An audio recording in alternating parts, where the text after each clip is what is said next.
नमस्कार दोस्तों, नमः शिवाय। जीवन ज्योति चैनल में आप सभी का हार्दिक स्वागत करती हूँ। दोस्तों, आज की वीडियो में आप सभी लोग जानेंगे कि अगहन मास गुरुवार माता महालक्ष्मी जी के व्रत के उद्यापन के बाद आप कलश विसर्जन किस प्रकार करें। बहुत से भाई बहन केवल अगहन मास के गुरुवार का व्रत रखे हैं, जो कि इस वर्ष 4 गुरुवार पड़े हैं।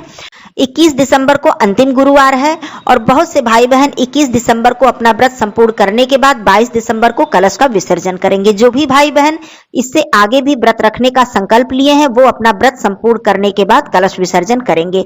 आइए कलश विसर्जन की संपूर्ण विधि जान लेते हैं कि किस प्रकार से आपको कलश विसर्जन करना है। देखिए, एक एक सामग्री के विषय में मैं आपको बताऊंगी, ध्यान से सभी बातों को आप लोग समझ लीजिएगा। उसी प्रकार से आप कलश विसर्जन की विधि को पूर्ण कीजिएगा, क्योंकि किसी भी पूजा, व्रत, उपवास में जब हम उद्यापन, विसर्जन इत्यादि विधि विधान से करते हैं, तभी हमें व्रत का संपूर्ण फल प्राप्त हो पाता है। तो आप लोग ध्यान से सारी बातों को समझ लीजिएगा। चैनल पे पहली बार है तो चैनल को सब्सक्राइब कर लीजिएगा। वीडियो पसंद आता है तो इसे एक लाइक जरूर कीजिएगा। कमेंट बॉक्स में जय लक्ष्मी मैया जरूर लिखिएगा। दोस्तों, आइए एक एक करके सभी विधि को समझ लेते हैं। सबसे पहले देखिए, आपको 21 दिसंबर को व्रत संपूर्ण करने के बाद 22 दिसंबर को आपको कलश का विसर्जन करना है। देखिए, विधि यही रहेगी। जो भी भाई बहन आगे और भी व्रत रखकर विसर्जन करेंगे, उनके लिए भी विधि यही होगी। तो देखिए, सबसे पहले मैं बात करती हूँ कि सुबह, शुक्रवार की सुबह आप पारण से पहले आप सुबह उठकर स्नान आदि करके स्वच्छ वस्त्र धारण करके विधि विधान से माता महालक्ष्मी जी की पूजा अर्चना करें, उनसे क्षमा प्रार्थना करें, उनसे अपनी मनोकामना कहें, अपनी इच्छा को कहें, अपने द्वारा हुई किसी भी त्रुटि या गलती के लिए उनसे क्षमा मांगे कि हे माता जी, मुझसे व्रत के दौरान जो भी त्रुटि हो गया हो, अपराध हो गया हो, मेरी पूजा में कोई भी कमी रह गई हो, तो आप मुझे अपनी संतान समझ के क्षमा कीजिएगा। मेरे घर परिवार पर अपनी कृपा दृष्टि सदा बनाए रखिएगा। इस प्रकार से सरल भाव से आप अपनी भाषा में आप उनसे क्षमा प्रार्थना कर लें। अब आइए एक एक करके मैं सभी सामग्री को बताती हूँ। देखिए, जो भी आपने चावल का प्रयोग किया है, चाहे वो आपने मुख्य द्वार पे स्वास्तिक बनाया है, पद चिन्ह बनाया है, चौकी पे आसन दिया है आपने, मैं संपूर्ण अक्षत और चावल की बात कर रही हूँ। इसे आप पक्षियों को डाल सकते हैं, गौ माता को खिला सकते हैं और विसर्जन भी कर सकते हैं। लेकिन वो अनाज है, इसलिए अधिकतर यही करना चाहिए हमें कि गौ माता या पक्षियों को खिला देना चाहिए। तो ये आप कार्य कर लीजिएगा। दूसरी बात, अब आइए चौकी पर बिछाया हुआ वस्त्र की बात करते हैं। उसे आप वैसे ही सुरक्षित साफ करके रख लीजिएगा, फिर आप पूजा में, किसी भी पूजा में प्रयोग में ला सकते हैं। नारियल पे जो आपने चुंदरी लपेटा है, उसे आप उसी अवस्था में, उसी तरह से उस नारियल को अपने पूजा स्थल पे, या फिर पहले से आपने नारियल रखा है पूजा स्थल पे, तो आप किसी भी सुरक्षित स्थान पर, आप स्वच्छ स्थान पर उसे रख दे कि अशुद्ध अवस्था इत्यादि में उसे कोई भी ना स्पर्श कर पाए, क्योंकि नारियल का आपको तुरंत ही विसर्जन नहीं करना है। अब बात आती है कलश की। तो कलश यदि धातु का है तो आप उसे रख सकते हैं, पूजा में प्रयोग करेंगे, और मिट्टी का है तो उसे धुल कर साफ करके आप उसे रख दें। किसी भी वस्तु के लिए आप प्रयोग कर सकते हैं, बाद में चाहें तो विसर्जन कर सकते हैं। कलश के जल को आप सबसे पहले अपने घर में उसका छिड़काव करेंगे, बाकी बचे जल को आप पौधे में, गमले में डाल देंगे स्वच्छ स्थान पर। उसमें जो आपने सिक्का इत्यादि जो भी आपने सामग्री डाली है, तो बाकी सामग्री का तो आप विसर्जन कर देंगे, लेकिन सिक्का आप लाल कपड़े में बांधकर अपने धन स्थान पर या अपने पर्स, अलमारी, तिजोरी में रख सकते हैं। अब आइए एक एक करके आगे और सामग्री के विषय में बताती हूँ। देखिए, पंच पल्लव का जो आपने प्रयोग किया है, फूल पत्तियां जो आपने अर्पित की हैं, दूर्वा आपने अर्पित किया है, जितनी भी इस प्रकार की सामग्री है, इसका आपको विसर्जन करना है। यदि आप सूक्ष्म हवन आपने किया है तो उसकी जो राख है उसका भी आपको विसर्जन कर देना है। अब बात आती है माता रानी का जो चित्र है, वो तो आप रखेंगे ही रखेंगे। साथ में जो आपने गणेश जी की स्थापना की है सुपारी से, तो उसे आप विसर्जन नहीं करेंगे। गौरी गणेश जी का विसर्जन तुरंत ही नहीं किया जाता है। आप अपने पूजा स्थल पे रख सकते हैं, या फिर जहां भी आप नारियल रखेंगे सुरक्षित स्थान पर रख सकते हैं। बाद में, जैसे 2-4 महीनों के बाद आप विसर्जन कर सकते हैं, तुरंत आप विसर्जन ना करें। ये बात हो गई। यदि आपने प्रतीकात्मक श्री हरि नारायण जी को सुपारी के रूप में स्थापित किया है, तो आप उन्हें भी तुरंत विसर्जन न करें।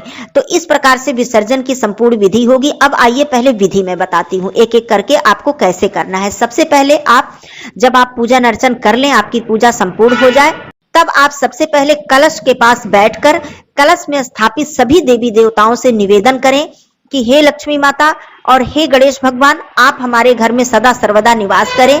बाकी सभी देवी देवताओं से मैं निवेदन करती हूँ कि आप अपने धाम को जा सकते हैं, दोबारा मेरी पूजा में, मेरे अनुष्ठान में, मेरे निवेदन पर आप मेरे घर में पधारें और हमें आशीर्वाद दें।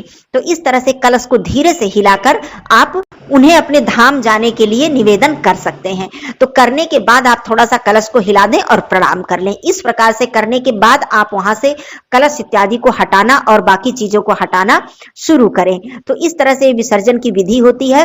अब नारियल की मैं बात करती हूं कि नारियल जब आप वहां से उठाएंगे तो आप डायरेक्ट नारियल उठाकर कहीं किसी पात्र में या जमीन पे ना रखें। आप जमीन पर तो आपको कोई भी सामग्री नहीं रखनी है। चाहे ये मत सोचिए कि विसर्जन इसका करना है तो मैं इसे कहीं भी रख दूं।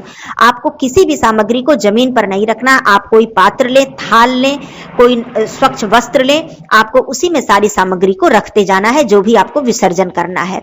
उसके बाद मैं नारियल की बात करती हूँ। नारियल आप यदि अकेली हैं तो अपने आंचल में आप रख लें।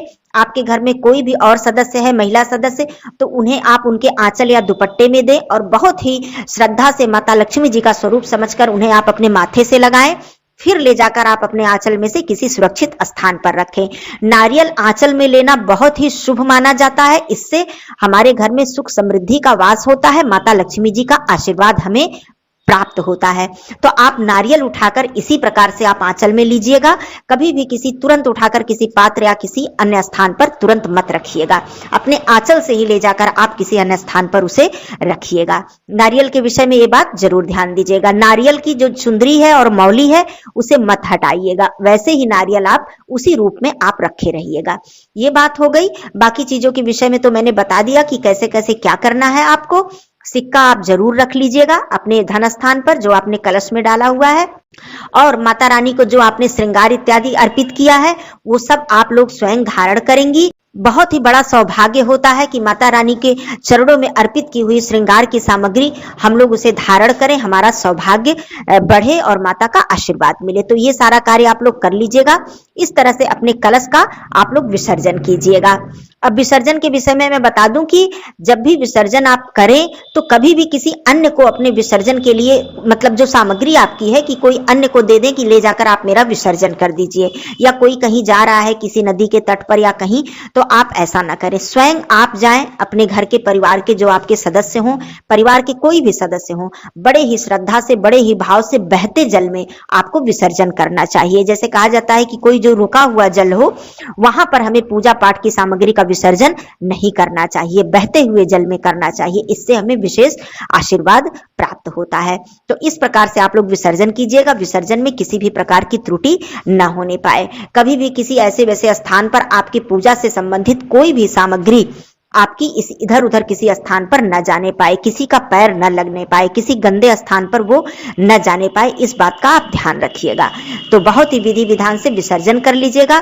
माता रानी आप सभी पर कृपा अपनी बनाए रखें, ऐसी कामना करती हूँ। कोई भी प्रश्न हो, किसी भी प्रकार की दुविधा हो तो आप लोग जरूर प्रश्न कर सकते हैं। फिर मिलती हूँ अगले वीडियो में। तब तक के लिए धन्यवाद। नमः शिवाय। हर हर महादेव।